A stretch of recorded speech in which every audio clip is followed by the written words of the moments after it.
ஹேலோங்க இன்னைக்கு இந்த ஸ்டோரியோட எபிசோட் 8 தான் பார்க்க போகிறோம். போன படத்தோட கம்ப்ளீட் பண்ணியிருந்தேன்னா இந்த மாதிரி ரித்திக்கு ஆக்சிடென்ட் ஆகியிருந்திருக்கும். ரித்தியா பயங்கரமாக கதை இருந்திருப்பா. அதோட இந்த பாட்டை கம்ப்ளீட் பண்ணி இந்த so let's continue the part 8. Super. ரித்திக்கு அவசர அவசரமாக ஹாஸ்பிட்டலில் வந்து சேர்க்குறா.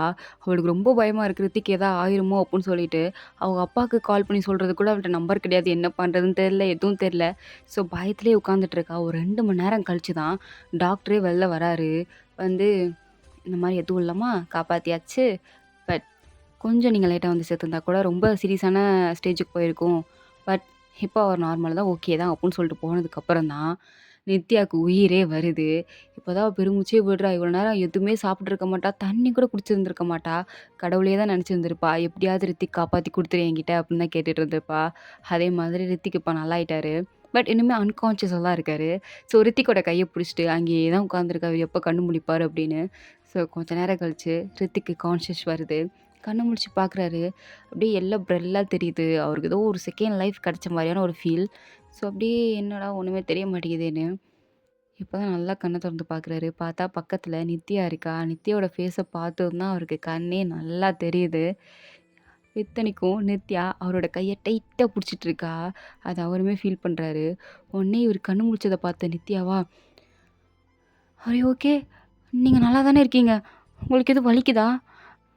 திரும்பி மயக்கம் வருதா? நீங்கள் ஓகே தானே? Now you feel better?" அப்படின்னு 1008 கேள்வி கேட்க ரித்திகா, "நான் நல்லா தான் இருக்கேன். எனக்கு ஒன்றும் இல்லை. எங்கேயாவது வலிக்குதா? ம். என்னது? என் கையை டைட்டாக பிடிச்சிருக்கீல, கொஞ்சம் வலிக்குது" அப்படின்றாரு. உடனே நித்யாவா கையை எடுத்துட்டு, "என்ன நீங்கள் இந்த நேரத்தோட விளையாடிட்டு இருக்கீங்க? நான் எப்படி பயந்து போயிட்டேன் தெரியுமா?" "ஓ அப்படியா? அதை ரொம்ப அழுதியோ?" "இல்லையே, உன் கண்ணை பார்த்தாலே தெரியுது நீ அழுதுட்டு." "நான்லாம் ஒன்றும் அழுகலை." "ஓ அப்படியா? அழுகாம தான் உன் கண்ணு பார்க்க இவ்வளோ சிவப்பா இருக்கா? இங்கே பாருங்க ரித்திக், நான் உங்களை நினச்சி கொஞ்சம் கவலைப்பட்டேன், அவ்வளோதான். நீங்கள் நினைக்கிற மாதிரிலாம் ஒன்றும் கிடையாது. நீங்கள் டூ மச்சாக திங்க் பண்ணுறீங்க." "யார் நானா?" அப்படின்னு கேட்டுட்டு இருக்கும்போதே உள்ள டாக்டர் வந்துட்டார். டாக்டர் வந்து, "ஹலோ மிஸ்டர் ரித்திக், ஃபைனலி நான் கூட இன்னும் நீங்கள் கண்ணு முழிக்கிறதுக்கு 10 மினிட்ஸ் ஆகும்னு நினச்சேன். பட் சீக்கிரமாகவே கண்ணு முழிச்சிட்டிங்க. That was great. இப்போ நீங்கள் எப்படி ஃபீல் பண்ணுறீங்க?" "யா பெட்டர் டாக்டர்." "That's nice. கம்ப்ளீட்டாக 1 வீக் நீங்கள் ரெஸ்ட் எடுத்தே ஆகணும். நான் உங்களை டிஸ்சார்ஜ் பண்ணிடுவேன். பட் நீங்கள் 1 வீக் வீட்டில் உட்காந்து கண்டிப்பாக ரெஸ்ட் எடுத்துகிட்டு என்னை வந்து பார்த்துட்டு தான் நீங்கள் ஒர்க்குக்கு போகணும்." "ஓ டாக்டர், இல்லை இல்லை, எனக்கு ஆஃபீஸ் இருக்குது, நான் ஒர்க் பண்ணணும், என்னால் நிச்சயமாக முடியாது." "என்னது முடியாதா?" அப்படின்னு நித்யா ஒரு பக்கம் கத்த. உடனே டாக்டரா அப்படியே சிரிச்சிட்டு, "என்ன மிஸ்டர் ரித்திக், உங்களை கவனிச்சிக்க உங்கள் ஒய்ஃப் இல்லையா? என்ன இப்படி பேசுகிறீங்க?" அப்படின்னு கேட்டதும் 2 பேரும் அப்படியே திரு திருன்னு முழிக்கிறாங்க. "ஒய்ஃபா?" அப்படின்னு. இதில் நித்யா அப்படியே ரித்திக்கை பார்க்க, ரித்திக்கும் நித்யாவை பார்க்குறாரு. 2 செகண்ட் பார்த்துட்டு நித்யா சொல்கிறா, "இல்லை இல்லை, எங்களுக்கு இன்னும் கல்யாணம்லாம் ஆகலை" அப்படின்றா. "ஓ அப்போ இதுக்கடுத்து பண்ணிக்கோங்க" அப்படின்னு சொல்லிட்டு அங்கேருந்து டாக்டர் வெளில போட்டார். அவர் போனதுக்கப்புறம் நித்யா பார்த்துட்டு, அவர் கேட்கும்போது இல்லைன்னு சொல்ல வேண்டியதானே, வாய மூடிட்டு இருக்கீங்க? "அதான் எனக்கு பதிலாக நீ சொல்லிட்டியே, அப்புறம் என்ன? உங்களுக்கு இதே வேலையாக போச்சு. நல்லா கவனிச்சுக்கோங்க.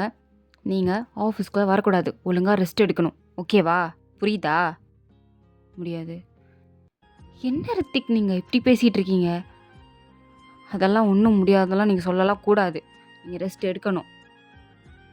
உங்கள் அப்பா நம்பர் இல்லை உங்கள் அப்பாட்ட ஃபோன் பண்ணியா சொல்லிடுவேன்."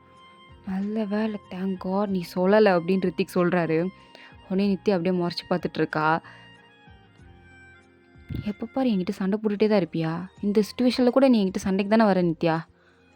"சீரியஸ்லி நித்திக், நீங்கள் இதை சொல்கிறீங்களா? எப்பயுமே எந்த ஒரு சுச்சுவேஷன்லையுமே நீங்கள் மட்டும்தான் என்கிட்ட சண்டை போடுவீங்க.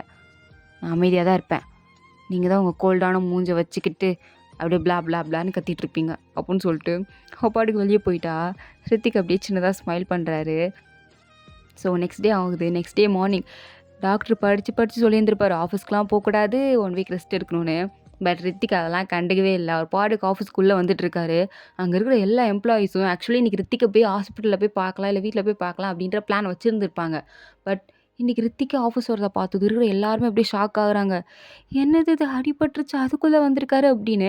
ஆக்சுவலி கை காலெல்லாம் கட்டு போட்டிருக்காரு. அந்த கட்டோட தான் ஆஃபீஸ்க்கு வந்து சார் ஒர்க் பார்க்க வந்திருக்காரு. எல்லா எம்ப்ளாயீஸும் ஏன் இப்படி பாஸ் பண்ணுறாரு அப்படின்னு ஒரு மாதிரி டிசப்பாயிண்ட் பண்ணி பார்க்க. ஆக்சுவலி இன்னும் நித்யா வந்து ஆஃபீஸ்க்கு வந்திருக்க மாட்டா.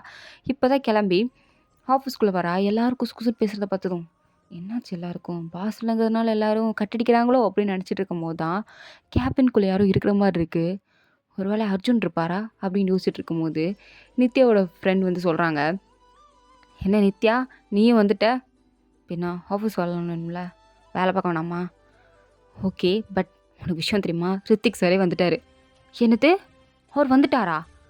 ஆமாம், அதான் ஆஃபீஸில் எல்லாரும் ஷாக் ஆகி பார்த்துட்டு இருக்காங்க. ஆக்சுவலி இன்னைக்கு பிளான் இருந்துச்சு சாரோட வீட்டுக்கு போய் இன்னைக்கு ஃப்ரூட்ஸ்லாம் வாங்கிட்டு அவரை பார்க்கலான்னு. பட் அவரே ஆஃபீஸ்க்கு வந்து குத்துக்கள் மாதிரி உட்காந்து ஒர்க் பார்த்துட்ருக்காரு. என்னது அவ்வளோ தூரம் சொல்லியும் இவர் வந்திருக்காரா அப்படின்னு நித்யா வேகமாக கேபினுக்குள்ளே போகிறா. பெர்மிஷன்ஸ் எல்லாம் கேட்கவே இல்லை. அவள் பாட்டு கேபினை திறந்து உள்ளே போயிட்டு யாரைக்கிட்ட ஆஃபீஸ் வந்தீங்க? இப்போ சொல்கிறேன் ஒழுங்கா போங்க, வீட்டுக்கு போய் ரெஸ்ட் எடுங்க, வீட்டுக்கு போங்க, இது நான் கொடுக்குற ஆர்டர் அப்படின்னு சொல்லிட்டு இருக்கா. அப்படியே ரித்திக் முறைச்சி பார்த்துட்டு, நான் உன்னோட பாஸ் இன்னைக்கு இல்லை, இன்னைக்கு நீங்கள் என் பாஸ் கிடையாது. அப்படியா அப்படின்னு புருவத்தை தூக்கிட்டு, சரி என்னை ஆர்டர் போடுறதுக்கு நீ யார் அப்படின்னு கேட்குறாரு. நித்யாவுக்கு என்ன சொல்கிறதுனே தெரில. அப்படியே ஒரு மாதிரி திருத்திரும் முடிச்சிட்டு இருக்க. ரித்திகா அப்படியே சிரிச்சுட்டே அவளே பார்த்துட்ருக்க. உடனே நித்யா மறுபடியும் சிரிச்சுட்டு, நேற்று உங்களை காப்பாற்றின பொண்ணு நான் 10 நிமிஷம் மட்டும் உங்களை நான் ஹாஸ்பிட்டல் லேட்டாக கொண்டு போயிருந்தா இந்நேரம் நீங்கள் இங்கே உட்காந்துருக்கவே மாட்டீங்க.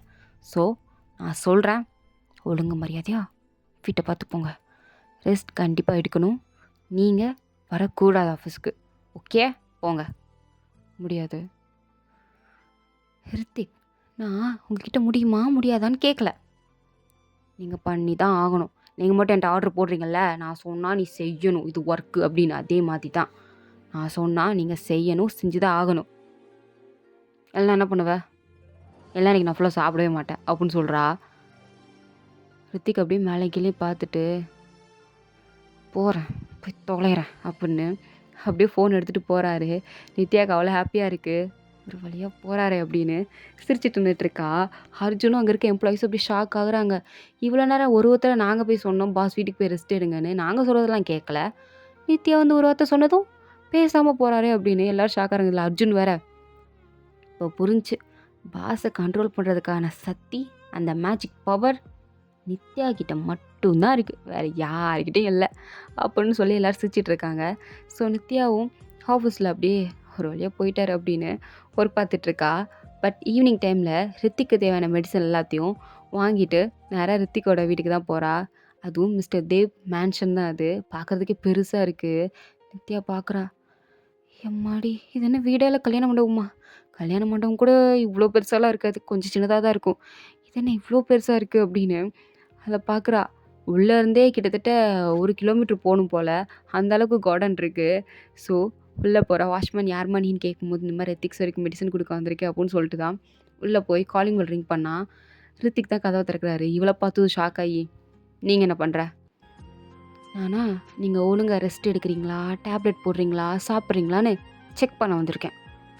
ஏய் நான் ஒன்றும் சின்ன குழந்தைல்ல, எனக்கு தெரியும். ஏய் நீ நான் அப்படி தான் ட்ரீட் பண்ணுற, பிகாஸ் நீங்கள் சின்ன பையன் மாதிரி தான் நடந்துக்கிறீங்க. ஆஃபீஸ்க்கு வரக்கூடாதுன்னு சொன்னால் ஆஃபீஸ்க்கு வர்றது, எதை செய்யக்கூடாதுன்னு சொல்கிறோமோ அதை தான் செய்கிறது, கொழுப்பெடுத்து போய் பேசுகிறது, துமுர் பிடிச்சி ஆடுறதுன்னு இதை தான் பண்ணிகிட்ருக்கீங்க. அப்புறம் உங்களை சின்ன பையன் மாதிரி ட்ரீட் பண்ணாமல் அங்கிள் மாதிரி ட்ரீட் பண்ணவா அப்படின்னு கேட்குறா. ரித்திக் அப்படியே அவளை ஒரு மாறி பார்த்து லைட்டாக ஸ்மைல் பண்ணுறாரு. பிகாஸ் அவள் இப்படி பேசுகிறது அவருக்கு பிடிச்சிருக்கு. ஸோ அப்படியே அவளே பார்த்துட்ருக்காரு. உடனே நித்யாவா, கேட்குற கேள்விக்கு பதிலுங்க, டேப்லெட் சாப்பிட்டீங்களா இல்லையா? நீ இவ்வளோ க்ளோஸ்அப்லாம் வந்து என்கிட்ட கேட்காத, ஏதாவது பண்ணிட போகிறேன், தள்ளி நின்று அப்படின்னு சொல்கிறாரு. அதுவும் டேரெக்டாக சொல்கிறாரு. நித்யாக்கா என்ன இந்த மனுஷன் பேசுகிறான் அப்படின்னு ஒரு ஸ்டெப் பேக் வந்து, இப்போ சொல்லுங்கள், மாத்திரை சாப்பிட்டீங்களா இல்லையா? இன்னும் இல்லை. இன்னும் இல்லையா? கடவுளே, இந்த மனுஷனை வச்சு நான் என்ன தான் பண்ணுவோம் அப்படின்ற மாதிரி தான் ரித்திக்கு முறைச்சி பார்த்துட்டு, ஃபஸ்ட்டு சாப்பாடு சாப்பிட்டீங்களா? இன்னும் இல்லை. என்ன எதை கேட்டாலும் இன்னும் இல்லை இன்னும் இல்லைன்னு சொல்லிகிட்டு இருக்கீங்க, என்னதான் உங்கள் பிரச்சனை? ஏய் மெய்ட் வரல, அவங்க அந்த தானே சாப்பிட முடியும், ஒரு ஃபுட் ஆர்டர் பண்ணி சாப்பிட தெரில, இவரெல்லாம் ஒரு கம்பெனி சிஇஓ அப்புடின்னு சொல்லிட்டு அவளே கிச்சனுக்கு போய் ரித்திக்கு தேவையான அதுவும் ஒரு பாடி கண்டிஷனுக்கு ஏத்த மாரியான ஃபுட்ட ப்ரிப்பேர் பண்ணிட்டுருக்கா. இதில வேற இது எங்க இருக்குன்னு வேற தெரியல. எல்லாத்தையும் உருட்டி புரட்டி கண்டுபிடிச்சு தான் எல்லாத்தையும் எடுத்து போட்டுட்ருக்கா. இது எல்லாத்தையுமே ரித்திக் வெளிய இருந்து பார்த்து சிரிச்சிட்ருக்காரு. அவருக்கு லைட்டா ஹாப்பியா இருக்கு. இந்த மாரி அவரோட கிச்சன்ல மெய்ட தவிர யாரும் சமைச்சதே இல்ல. ஸ்டில் அவங்க அம்மா கூட குக் பண்ண மாட்டாங்க. பட் நித்யா பண்றது அவருக்கு ரொம்ப ஒரு மாரி சந்தோஷமா இருக்கு. பார்க்குறதுக்கே டிஃப்ரெண்ட்டா இருக்கு. அப்படியே பார்த்துட்டே நின்னுட்டுருக்க. நித்யாவும் சாப்பாடுலாம் எடுத்துட்டு வந்து குடுத்து, "ஒழுங்கா சாப்பிட்றீங்க" அப்படிலாம் சொல்லிட்டு இருக்கா. ரித்திக்கும் அப்படியே சிரிச்சுட்டே அவள பார்த்துட்ருக்காரு. உடனே நித்யாவா, சாப்பிட்டு இங்க இருக்கிற மெடிசன போட்டுருங்க. நான் கிளம்புறேன்." அப்படின்ற மாதிரி பேக் எடுத்து போடுறா. என்ன இப்பதான் வந்தா அதுக்குள்ளே போறா அப்படின்னு. ரித்திகாவ இரு அப்படின்னு சொல்லணும்னு ஆசை. பட் என்ன சொல்லணும்னு தெரியாம அமைதியா நின்னுட்டு இருக்கும்போது, அப்பதான் மிஸ்டர் தேவ் உள்ள வராரு. அதாவது ரித்திக்கோட அப்பா. உள்ள வராரு. உள்ள ஹால் கிட்ட இவங்க 2 பேரும் நின்னு பேசுறத பார்த்ததும் அப்படியே பயங்கரமா சிரிக்கிறாரு. அதுவும் ரொம்ப பிரகாசமா. இவர பார்த்ததும் இவங்க 2 பேரும் ஷாக் ஆகுறாங்க. இவரு இங்க என்ன பண்றாரு அப்படின்ற மாரி. ஆனா அது அவரோட வீடு தானே. ஸோ உள்ள வந்து, எனக்கு ரொம்ப ஹாப்பியா இருக்கு. உங்க 2 பேர ஒண்ணா பார்க்குறதுக்கு. ஸோ நாங்கலாம் டிசைட் பண்ணிட்டோம். உங்களோட என்கேஜ்மெண்ட் நெக்ஸ்ட் வீக். ஸோ அதுக்கான ஷாப்பிங்க நம்ம பண்ண ஆரம்பிக்கலாமா? ஏற்பாடுலாம் நடந்துட்டுருக்கு அப்படின்னு ஒரு அலௌன்ஸ்மெண்ட்ட வந்து குடுக்குறாரு. அப்படியே இருக்கிற எல்லாரும் அப்படியே ஒரு மாரி ஷாக் ஆகுறாங்க. ரித்திக்கோட அம்மாவா, "என்ன உனக்கு அடிபட்டுருக்கு?" அப்படின்னு அத பத்தி விசாரிக்கிறாங்க. பட் நித்யாவுக்கு ஒரு மாரி ஷாக் ஆகுது. அப்படியே ரித்திக்க பார்க்க, ரித்திக்கும் நித்யாவ தான் பார்க்குறாரு. என்ன சொல்லன்னு தெரியாம. உடனே நித்யாவா கண்ணாலே கேட்குறா. "இத கேன்சல் பண்ண முடியுமா? முடியாதா? நீங்க உங்க அப்பாட்ட சொல்லலையா?" அப்படின்ற மாரி கேட்க, ரித்திக் என்ன சொல்லன்னு தெரியாம அமைதியா பார்த்துட்ருக்காரு. பட் அவங்க அப்பா ஸ்ட்ரிக்ட்டா சொல்ட்டாரு. "நெக்ஸ்ட் வீக் உங்களோட என்கேஜ்மெண்ட் கன்ஃபார்ம் ஆயிருச்சு. இருக்கிற எல்லா ரிலேட்டிவ்ஸ்க்கும் இன்விடேஷன் கார்டையும் சென்ட் பண்ணியாச்சு. ஸோ இன்னும் மிச்சம் இருக்கிறது ஷாப்பிங் மட்டும் தான். ஸோ காய்ஸ் ரெடியா இருங்க" அப்படின்னு சொல்றாரு. 2 பேரும் அப்படியே திரு திருன்னு முழிக்கிறாங்க.